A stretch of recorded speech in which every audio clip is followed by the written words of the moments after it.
Buenos días compañeros y compañeras y licenciada presente. En el grupo número 8 le presento lo que son los conflictos sociales del siglo XX. A continuación va a comenzar mi compañero Byron Sánchez con lo que es crisis económica de 1929, guerra de los 1000 días y la guerra del Pacífico. Gracias. Buenos días, licenciado y compañeros. El tema que me tocó fue los conflictos en el siglo XX. Como primer punto tenemos la crisis económica y financiera en el año 1929. Esa crisis fue bautizada como la crisis económica. De todo cayeron las rentas nacionales, los ingresos fiscales y los beneficios empresariales. Como segundo punto tenemos la guerra de los 1000 días. La guerra de los 1000 días fue un conflicto civil de Colombia disputado entre el 17 de octubre de 1899 y el 21 de noviembre de 1902 por inconformidades entre políticos, y sus consecuencias fueron completamente devastadoras para el país en todo el nivel social y económico y político. Como tercer punto tenemos la Guerra del Pacífico. La Guerra del Pacífico o Guerra de Salitre fue un conflicto armado coincidido entre el año 1879 y 1884, que enfrentó a Chile contra los aliados bolivianos y Perú. Fue desarrollada en el Océano Pacífico, en el desierto Atacama y en la serranía. La guerra se remontaba a lo largo la disputa territorial entre Chile y Bolivia para definir sus fronteras en el desierto Atacama. Muchas gracias. A continuación tenemos lo que es la guerra del agua y la guerra del gas. Buenos días, licenciada, y buenos días, compañero. La Guerra del Agua es el nombre popular de una serie de protestas que tuvieron lugar en la ciudad de Cochabamba, en Bolivia, entre los meses de enero y abril del año 2000. Su detonante fue la privatización del agua del abastecimiento potable municipal. Las consecuencias que trajo fue la anulación de la ley del agua potable y alcantarillado sanitario, anulación de reglamentos que hicieron posible la concesión, anulación y contrato con Aguas del Turi, renuncia del superintendente de aguas. El logro más importante, en opinión de los actores de la guerra del agua, fue evitar que la ley del 2029 llamada Servicio del Agua Potable y Alcantarillado Sanitario entre en vigencia. La población pedía la normativa. Olivera, líder de la coordinadora del agua, firmó un acuerdo con el gobierno que garantizaba el retiro de aguas del Turi y que permitía la normalización del servicio del agua potable a Cochabamba. La guerra del gas se dio en Bolivia el 17 de octubre del 2003. Se denomina conflicto social y se dio en Bolivia, pero se dio en varias regiones del país, excepto en Tirija. Manteniendo una oposición ante los reclamos de las asociaciones obreras y civiles en contra de las medidas del gobierno. Esto también se llamaba Octubre Negro, para conmemorar a las personas asesinadas y exigir justicia. A finales de septiembre y principios de octubre de 2003, masivas movilizaciones impulsadas por la Central Olivera Bolivariana, Confederación Sindical Única y Trabajadores Campesinos de Bolivia y el movimiento indígena Pachacut generaron que los ciudadanos se opusieran a que el gas fuera dado a Estados Unidos a través de puertos chilenos. Al ver tantos asesinatos y manifestaciones que no paraban, el presidente Sánchez Loaiza decidió huir del país, aterrizando en Washington el 17 de octubre de 2003. El Congreso de la República Plurinacional de Bolivia leyó la ley masiva del expresidente renunciando a su cargo y huyendo de la justicia. Bolivia y Chile firman un contrato de paz y amistad en el que se concilian los límites entre ambos países tras la guerra, perdiendo el primer país 400 kilómetros de costa y 12.000 kilómetros, 120.000 kilómetros cuadrados en el territorio. Finalmente, el 1 de mayo del 2006 firmó un decreto que indicaba que todas las reservas del gas debían ser estatalizadas. El aviso fue realizado para coincidir con el Día del Trabajo. Gracias. A continuación tenemos lo que es la crisis económica del 2008 en América Latina. Compañeros y licenciados, la actual crisis forma parte de un proceso que comenzó en los años recientes y que explica en buena medida por un auge y la voluntad y los flujos financieros. Su impacto en América Latina ya se siente, y aunque la región se encuentra en mejor situación que en el pasado, los pronósticos indican una caída de PIB de 2% para el 2009. El artículo analiza los orígenes de la actual crisis y sus efectos en América Latina, y luego repasa los esfuerzos para corregir las definiciones más graves de los mercados financieros, redirigirlos hacia el financiamiento para el desarrollo que comenzaron con la cumbre de Monterrey de 2002 y tuvieron un último episodio de acuerdo del G20 del 2 de abril de 2009. Finalmente se realizan los desafíos que deben abandonarse para avanzar hacia el desarrollo sostenido. Gracias. Como siguiente punto tenemos los levantamientos en los siguientes países árabes: Túnez, Egipto, Libia y Siria.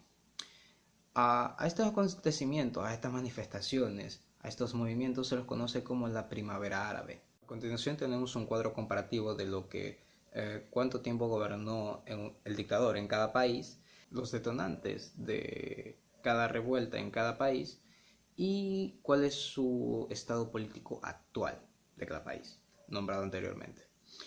Muy bien, tenemos a Túnez con el gobernante Ben Ali, que duró 23 años en el poder.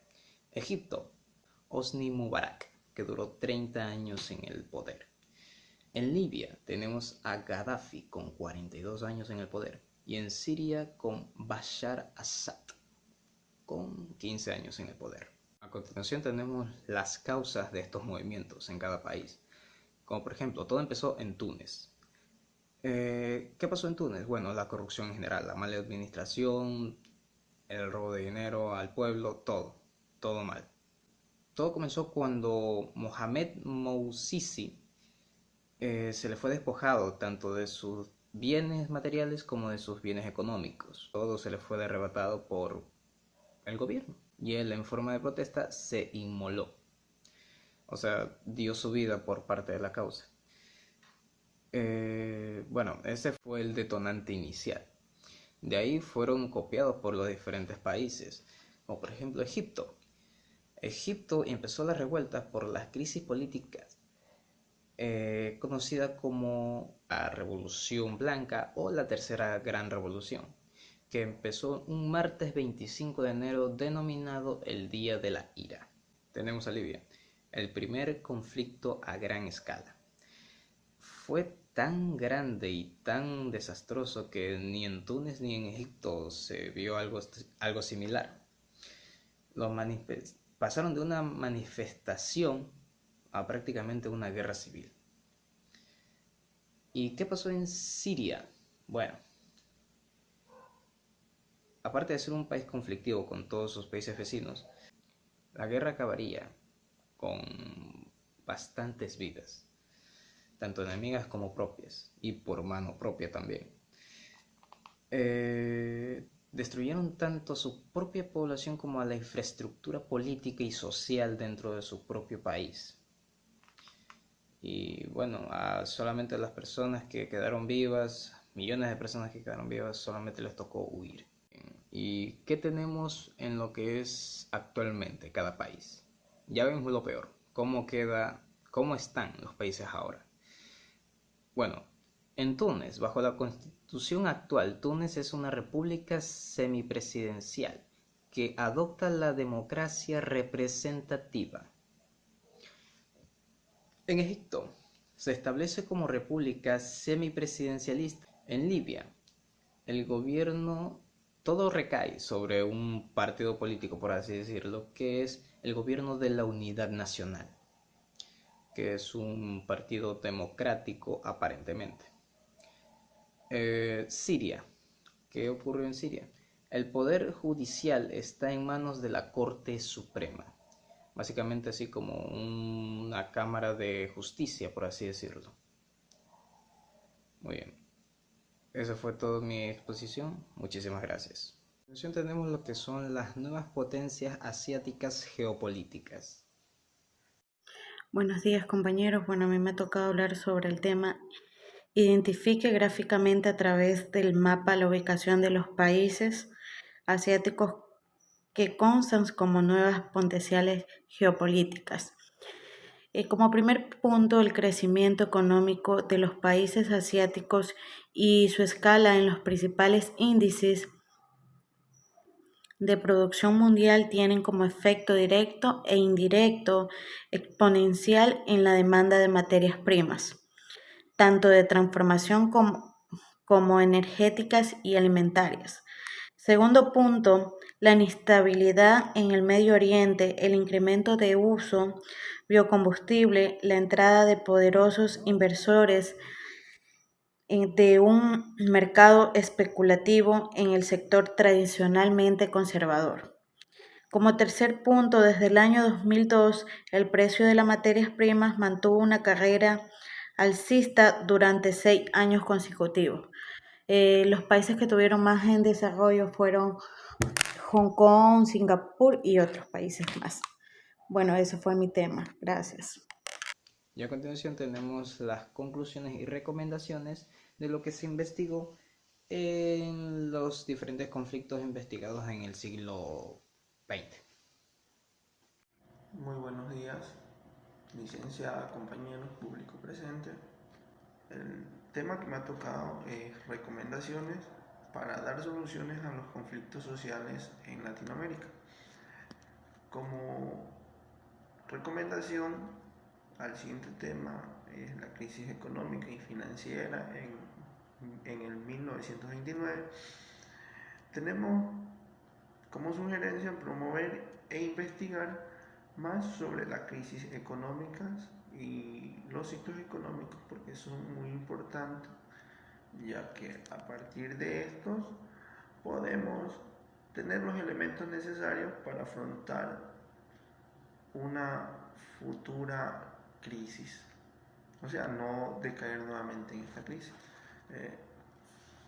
Se puede mejorar el enfoque de la política económica implementada durante los ciclos recesivos para que los sectores que componen la economía de un país no se vean afectados ni sufran pérdidas significativas a futuro. Esa sería una recomendación para la crisis económica surgida en el 1929, durante la Gran Depresión. Otra recomendación de parte de la Guerra de los 1000 días, en esta se sugiere como solución evitar que los grupos radicales e insurgentes crezcan de forma significativa y que estos separatistas no afecten a la soberanía. Ellos solo quieren causar inestabilidad y esta guerra es de tipo político, para así no volver a decaer en estos problemas. Como siguiente tema tenemos la guerra del Pacífico, que como recomendación está investigar que las sociedades dirigidas por sus propias clases políticas logren crear verdaderos mecanismos y generar confianza para una solución a través de un diálogo. Como tregua sería una solución la tregua o el diálogo para llegar a un acuerdo entre los países como Chile y Perú,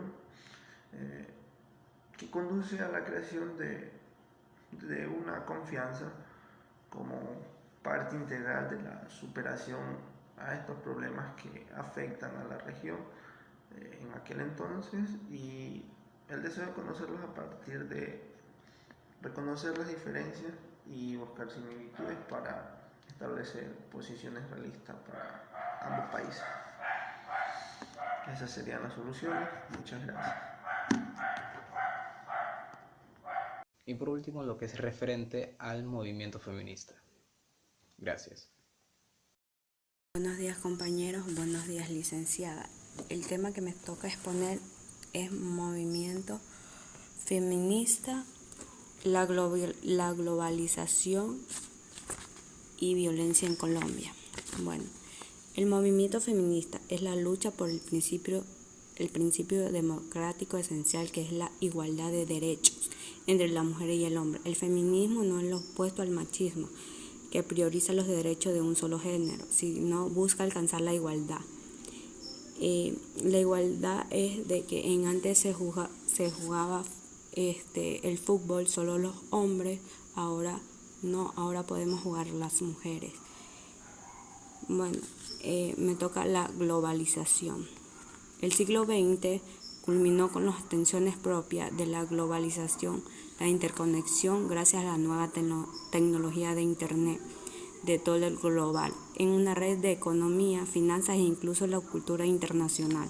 Se dio paso así a un nuevo mundo en el que la idea de la nación es tan importante. En el siglo XX se verá sometida en cuestionamientos en favor de lo global.